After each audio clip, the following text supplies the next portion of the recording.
Welcome back to LavaLocked. Due to you guys' feedback on my first episode, I upscaled the UI and everything to make it bigger, especially for you mobile users. One issue I'm still having though is this little line right here is being very glitchy, but we'll do the episode and see how you guys like it.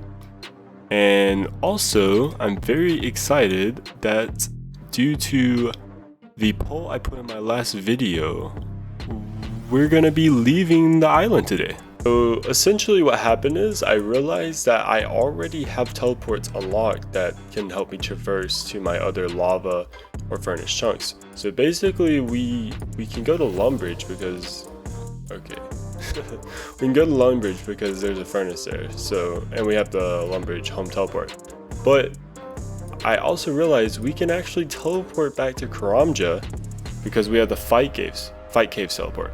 And then alongside that, the only other place I think I can teleport to is Soul Wars. Or is that Souls? It's over here? Okay. Yeah, Soul Wars. But then I realized we can go from Soul Wars to Edgeville. So I'm not used to this small map with the stretch mode. We can go to Soul War or Edgeville from Soul Wars. But not only that, we can go from Edgeville to Deep Woody, which has a lot of chunks unlocked. It just would be very dangerous for us to do that. But yeah, so I set a poll on whether or not you guys think I should go ahead and do that, and I had overwhelmingly positive feedback towards doing it, so let's do it. And I'm pretty happy you guys decided that, because trying to run around killing these things is not AFK, and then they just teleport like that. And after killing like 500 of them, I'm tired of it. Alright, so I just teleported to Lumbridge, and I'm pretty excited to be off that freaking island. So first things first, I need to probably turn off roofs.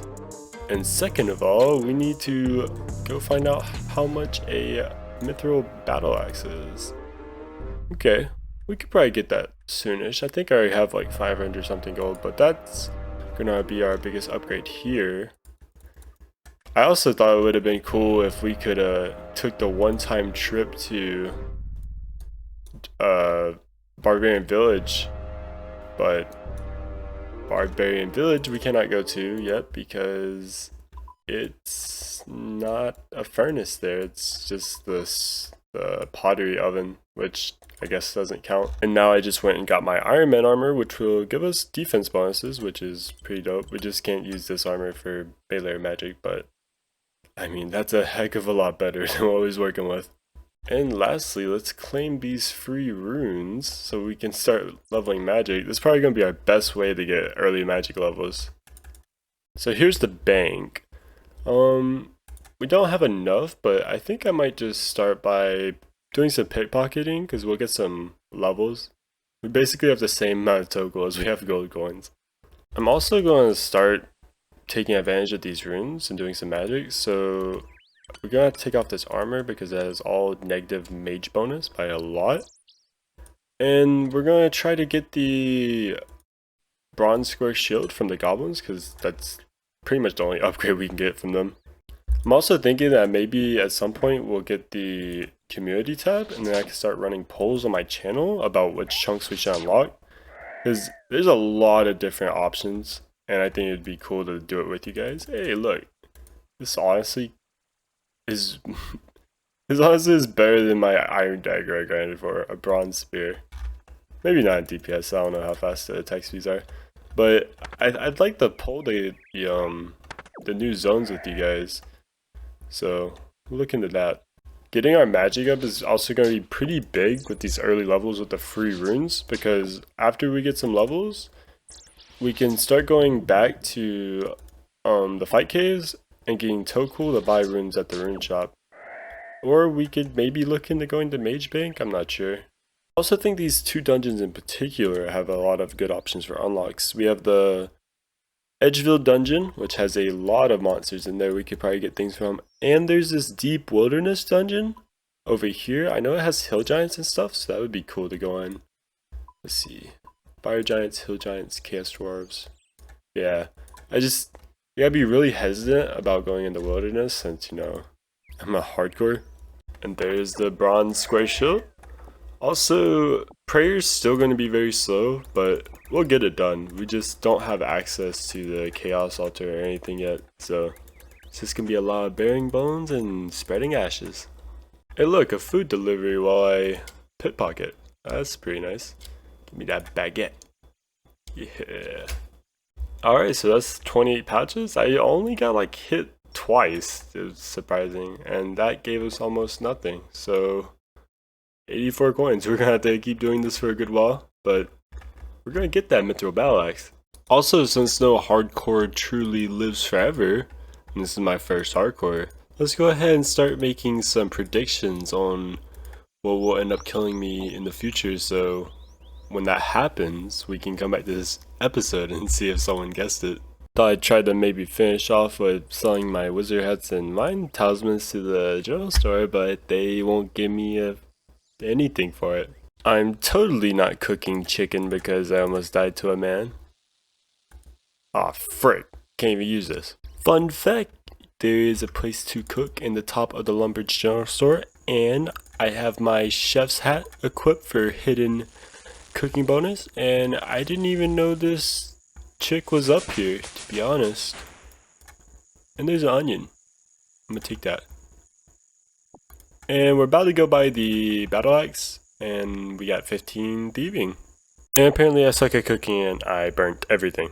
And I'm basically gonna be broke on the dot now, but hey, I got this sick upgrade. Thank the Ceredomin. Know what I'm saying? Now I've gained nearly 20 more melee strength bonus and a shit ton of slash and crush bonus. I think our best course of action will actually be to go to Soul Wars and then go to Edgeville. And maybe check out Edgeville Dungeon to see what other unlocks we can get. So I'll see you there. Oh yeah, look at that lava. There's also an option to go to Ferox Enclave, but I'm pretty sure there's no lava in that chunk. You guys will have to let me know about that. So let's go. Honestly, this is a weak ass furnace, and that's a lot of people. But it's literally just a fireplace. But hey, if the game counts it, then I count it. I really want to grab a Wilderness Slayer Jazz, but I have no way of going to Burthorpe to cancel it, so what do you guys think? Should I just send it? I literally just burnt all of my bread, even though I am a level 5 cook, like what the hell, Jagex? But I think I'm going to go try my luck with some hill giants. I also met a Soul Wars chunker while I was over there cooking bread. It was pretty cool. You can see a little conversation right here. Well, pro tip here, you can actually get more runes from the tutor without using them all if you drop yours and then pick them back up. If you don't know, now you know. Leather gloves upgrade! Alright, we got ourselves a beginner clue scroll. Let's see what we can do. Nope. Okay, so I just realized how I'm going to get 43 prayer. Because my fastest XP right now is Bearing Bones or Scattering Ashes, which either one gives you anywhere from 4 to 15 XP each, which is terrible. But I just remembered that in Soul Wars, you can spend your zeal to get XP. So I could just get lots of zeal and spend it on prayer XP. Only thing is with Soul Wars is I'd basically have to only play red side games, and if I got on a blue side then I just have to leave it instantly. But that's fine because we can just sit here in the 2 graveyards and bury bones all game and get zeal. So I think this is how I'm going to get 43 prayer. 500 total level? Does this mean I have to start skilling? Just spoke to this guy and got a free bronze axe and tinderbox. After weighing my options and thinking about it for a very long time, I've decided that I'm actually going to go for the 500 total level because it'll just be more fun than any other training method I have to get myself closer to killing the Tazar. So what we're going to be training for a while is woodcutting, fire making, fletching. I can probably still get some more thieving levels, And I could even get a couple crafting levels from spinning wool. So yeah, we're gonna try to hit that 500 total level and unlock Soul Wars. Us chunkers gotta stick together, man. Kill all these rats. Okay, so I just checked, and ensouled heads actually are worth money. So I have a bunch from when I was grinding on the island, so let me see how much I can make. Ensouled imp heads go for 62 GP each.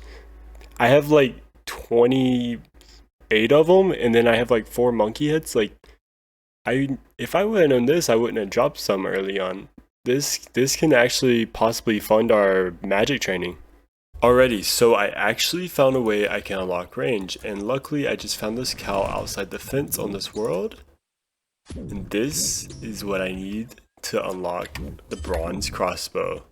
I didn't know about this method until now, because I never really needed to make crossbows, but I'm about to share something new I learned myself. So now let's take this raw beef and I'll show you how we turn this beef into crossbow. As you can see right here on the wiki, you can actually take sinew, which you get from cooking a raw piece of beef on a range, and then you can turn the sinew into a bowstring on a spinning wheel with 10 crafting. The only problem is we don't have a good way to get crafting XP.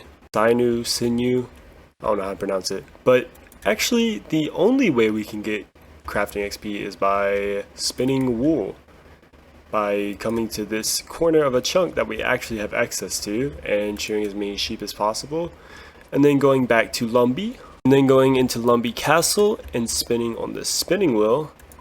But the bad part is it only gives 2 XP each, so I actually had to end up shearing like 500 sheep just to get level 10 crafting. It wasn't fun. Here's the proof. 500 balls of wool. And now I have 10 crafting.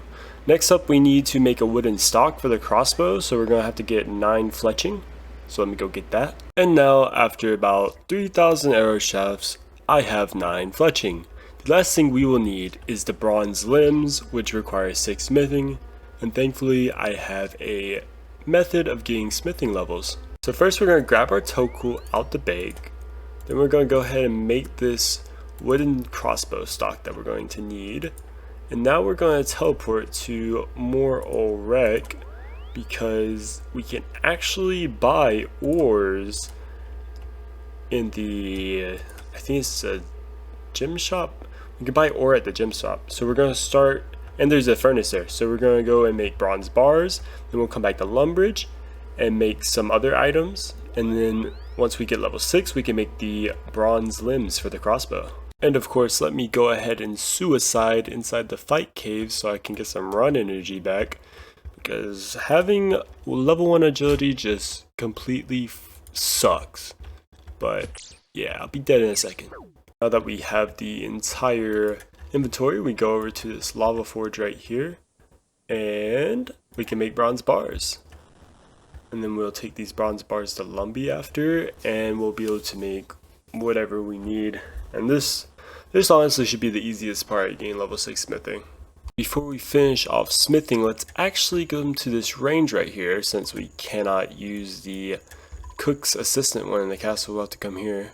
But we'll use this raw beef, and oh fuck, that wasn't supposed to happen like that. I just now realized I have to use the beef on the range to make sinew. No wonder I've never seen this item before.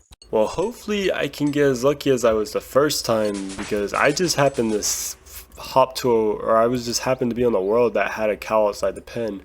Now I'm going to have to go back over there, outside of the pen, because I can't go in, and hop worlds until I get lucky enough to find a cow already outside the gate. Ugh. On the bright side though, I now have I have level 6 crafting, and I can make the bronze crossbow limbs. So just because I don't feel like going to get my runes, let me go ahead and claim the bow and arrows from this guy, and we're gonna go shoot a cow. Alrighty, I just hopped to most popular world, and the gate was open, and there's a cow right here, so we are saved. Bronze limbs have been made. Now let's go correctly use this raw beef on the fire. Alright, you're all watching them doing it right this time. Oh, let me get that out of the way. Raw beef, cooking pot. Is it because it's a cooking pot? What the fuck? Not really sure why I thought I did it wrong the first time, but since we can't use this cooking range and the cooking pot isn't working, we're gonna get Edgefield to use that cooking range. Even though, according to the wiki, and according to this icon, this says cooking range, so, you know, I would expect it to work the same as a regular cooking range, but either I'm just really tripping or I'm doing something wrong. So, bear with me as we run in here and try to do it correctly. I have the raw beef. I'm going to read it from the wiki.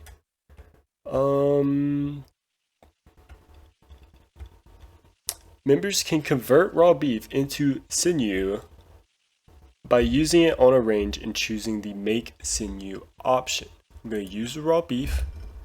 I'm going to use it on the stove. Oh. Well, Jagex is a liar, and just because this icon says range does not mean it's a range, because cooking pots are not ranges, so now you know and I know. Also, while I wait for my home teleport to come back on cooldown, you may be wondering how am I going to get all the ammo to use with this crossbow. Well, I've already got 336 from killing the men in Edgeville, because they drop it like every other drop. So I could realistically just train range on these guys for like forever, because they'll give me infinite ammo to use. So that's where I'm going to get my ammo. Watch, he's going to drop it. Oh, okay. I was wrong. And now we can spin this sinew, however you freaking say it, into a bowstring. And...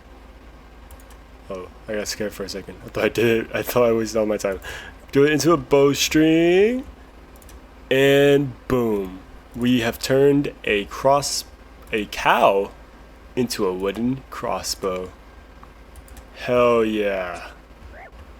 Now, if I get 60 range, I could actually just buy a ring, a throwing ring from the Toko shop, and then that would unlock my first Tazar obsidian weaponry, and then I could unlock my first chunk. But we're gonna have to see how viable ranging men with bronze bolts are, and then, well, we'll see what happens in the next episode. Fire spreading all around my room. My world's so bright, it's hard to breathe, but that's alright. Hush.